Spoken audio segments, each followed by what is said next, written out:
Well, we're at a bit of a tricky sort of a stage of the campaign here. We're definitely in the ticking over. We're in a tricky stage of this mic stand, for sure. Okay, let's see how we go.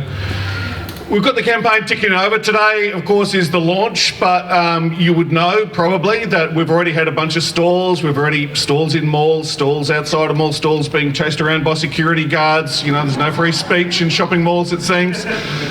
We've handed out leaflets at train stations. We've had our first events in a whole bunch of suburbs. And so things are ticking over. Come September, we sort of hit the gas a little bit harder, so to speak. And actually start getting out and knocking on doors en masse every single weekend. And that's when the campaign really takes off. So this particular stage of the campaign, I think one of the useful things that we can be doing is thinking about slogans. And this is usually Corey Oakley, the Secretary of Victorian Socialists. This is usually his special department, you know, coming up with those 3 words or 5 words or 8 words or whatever. But today here, I think we want to spread the load a little bit and try out a few different slogans that may or may not work when we're knocking on doors. You know, things, and, you know, we're in a long line of, you know, there's a big socialist tradition of slogans, obviously. Engels knew something about slogans. You might have heard of Frederick Engels.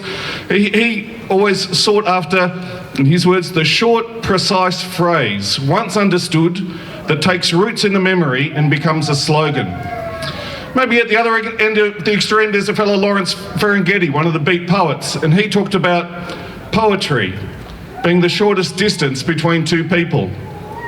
And somewhere between Engels and Ferlinghetti was a fellow called Bertolt Brecht, a very famous German playwright and poet, and he knew a few things about putting words together. He knew a few things about short, precise phrases and poetry, and he talked about that simple thing, so difficult to achieve. It's one of his most famous poems, In Praise of Communism. Just a few words of it. It's sensible. Anyone can understand it. It's easy. You're not an exploiter, so you can grasp it. The stupid call it stupid. The squalid call it squalid. It's not stupid. It's not squalid. It's the end of stupidity. It's the end of squalor. That simple thing, so difficult to achieve. And I get reminded of this actually reasonably often when I'm campaigning. At a Craigieburn, there's poetry in Craigieburn for sure. In Craigieburn at early voting, a couple of people tumble out of a car, maybe it's a daughter and a mum, and you know, rush up with the socialist literature, and the daughter says, that's all right, we're already voting for you. And I'm like, oh, that's great, that's fantastic, you know, which is, by the way, a real credit to everything that the Victorian Socialists has done so far, that there has never actually been a socialist campaign in Craigieburn before. Like, it's gone from nothing to 50,000 in 20 years. There's never been a socialist campaign there, and there's already a whole bunch of people that just turn up like it's the most normal thing in the world to vote socialist. That's a huge credit to the work we've done so far, and obviously we want to build on that. But anyway, so she says, yeah, no, that's all right, I'm voting for you anyway. And I'm sort of like, oh, wow, okay, a little bit surprised. That's fantastic. Is there anything like, you know, how come you're voting socialist? And she just looks at me like it's the most stupid question that she's ever been asked. And she says, because socialism. It's like, which is a bit of a reminder, it's sensible. Anyone can understand it. It's easy. You're not an exploiter, you can grasp it.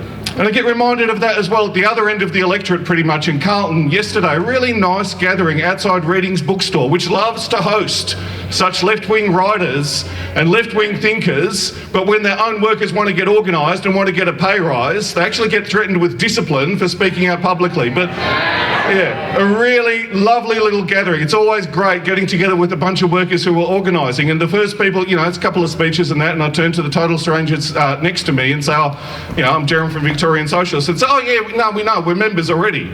And it turns out that they're not only members of Victorian Socialists, but they've actually played a role in organising some of the biggest publishing houses in the world, you know, with the viciously anti-union companies, and successfully unionising them here in Melbourne. And so again, I have that experience of sort of saying to one of them, that's fantastic, you know, like what motivates you to, you know, vote Victorian Socialists? And I get the same look and the same answer, because we just need more socialism. We just need, like, you know, in terms of politics, you know, that's what's needed. It's easy. You're not an exploiter. You can grasp it. And it's pretty easy and pretty sensible when you hear someone like Cecilia talk. Like, I know if we got a say in it, who would we want running the health system? Like a bunch of profit-driven neoliberal managers that cut everything, that cut service, that cut care right to the bone and beyond. Do you want them running the health system, or do you want Cecilia and all of her mates, all of her workmates running the health system? I'd vote for Cecilia personally. But it's the same in every single industry. Like, I worked in construction for a long time, and, you know, surprise, surprise, they don't actually ask the builders' labourers what you would rather build. So what did we build? I built shopping malls. There was a housing crisis developing at that time. I built extensions on the casino. I built another shopping mall. I built a hotel for the casino. We even worked on the money factory out at Craigieburn. You know, we used to joke about it. Here we are, slaves to money. We're building a bigger money factory so we can be bigger slaves. It's a bit like working on the Death Star or something, you know? Like, don't knock it, you know, good side allowance on the Death Star. You know, parking's a bit of a hassle. We used to joke about it, but it's actually serious. Like, you know, we spend our lives, our talent, our brains, our hands, you know, so many hours of our day and our spirit building monstrosities when we could be building houses, hospitals, schools, when we could be, you know, when we could be actually looking after people and looking after the planet. So it's pretty easy and pretty sensible to say we need a whole different setup to this.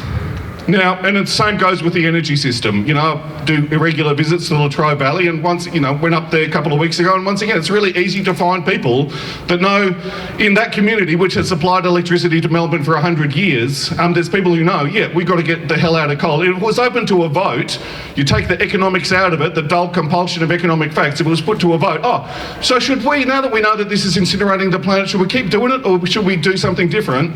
I know which way the vote would turn out.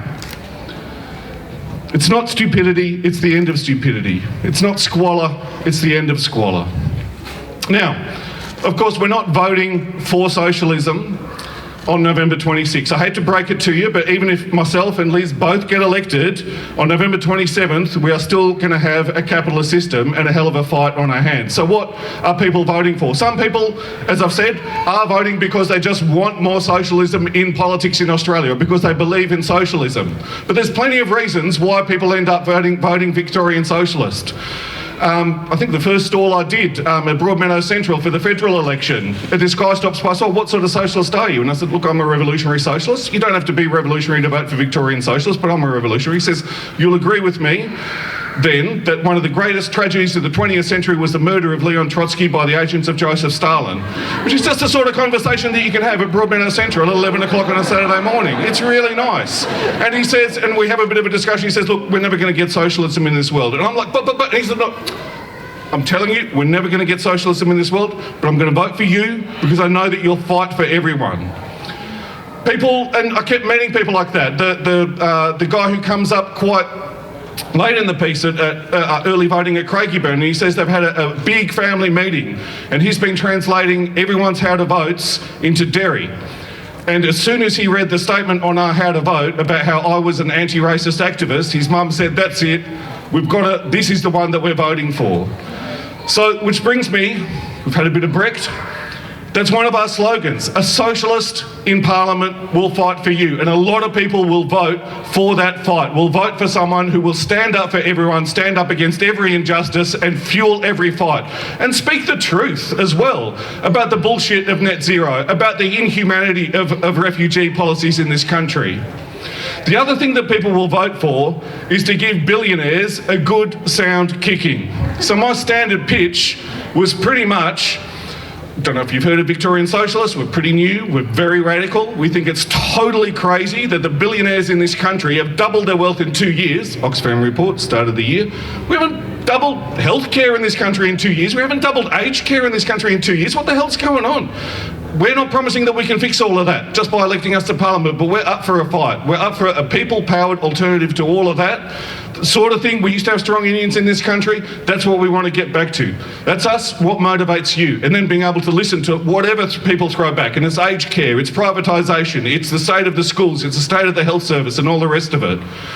But the slogan that we've got on our literature at the moment, billionaires control politics. vote socialist for real change. That lands, and it lands with a hell of a lot of people. We won like 10% of the vote at a bunch of booths, around Caldwell, pretty much with that slogan.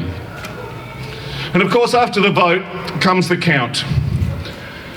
And on the evening of November 26 and into November 27, and perhaps a few days after that, it will be counted how many people voted for a fight, how many people voted for people that would speak the truth to power, how many people voted to give the billionaires a good sound kicking. Which brings me to another possible slogan, which is vote socialist, stand up and be counted. There's a few options here. Now the great thing is that you can actually try these slogans out in real life on the doors, of Carlton, of Craigieburn, of far beyond. Shout out to Matt, I don't know if you've seen it on the live stream, Matt, who lives in Kilmore, very excited at the prospect. You might have gone through Wallen, if you've gone up the Hume Highway ever. Like, there's a lot of pasture between here and Wallen. That is the furthest reach of Northern Metro. Matt is extremely excited, having come to picket lines and protests and all the rest of it. He was outside Readings yesterday. He's extremely excited that socialists are going to be campaigning in Wallen, in the furthest reaches, of the electorate in this coming election. But so there'll be a count. There'll be door knocking, and you can try these slogans out in real time. And you get to confer with your fellow door knockers. It's like, oh man, tried the Brexit again, didn't land quite so well this time. I might go with the billionaires next time. But it's very much a participation sport, and we want every single person here to be, to be joining us, knocking on doors and handing out stuff at train stations, and especially into November, looking people in the eye and saying we can do better than this. We can do better than politics, which is dominated by billionaires. We can do better than, like a so-called climate solution, which will literally incinerate the planet. Thank you very much for the Labor Party. We can do better than all of this. We've already put socialism on the map, literally, from Carlton to Craigieburn and soon out to Wallen, and so we can build on that. My favourite slogan, and to sort of finish on it, probably if Corey's here he's going to wince, it's about making history, because that's what socialism is all about.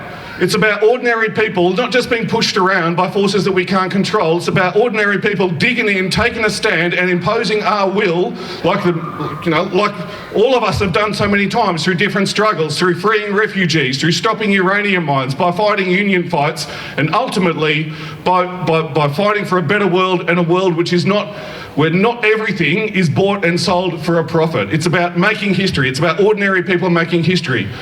But it's got a double meaning, because we have the opportunity in Victoria in November to make history by, for the first time in many years, putting a socialist into Parliament. And we're not we love talking to people. We love building a campaign. We love, getting socialism to Craigieburn and Wallen and wherever the hell we can.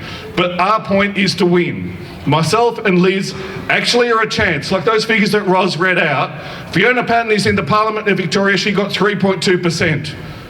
First preference votes in that upper house seat of Northern Metro.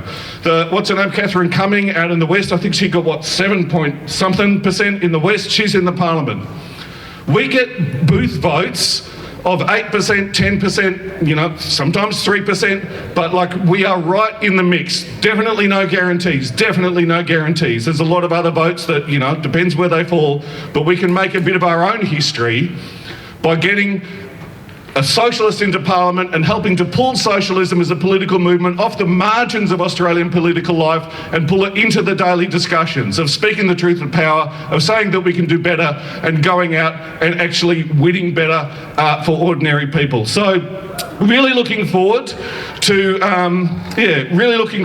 making history with each one of you here and with all the people that we meet between now and November, and by getting one step closer to that simple thing so difficult to achieve.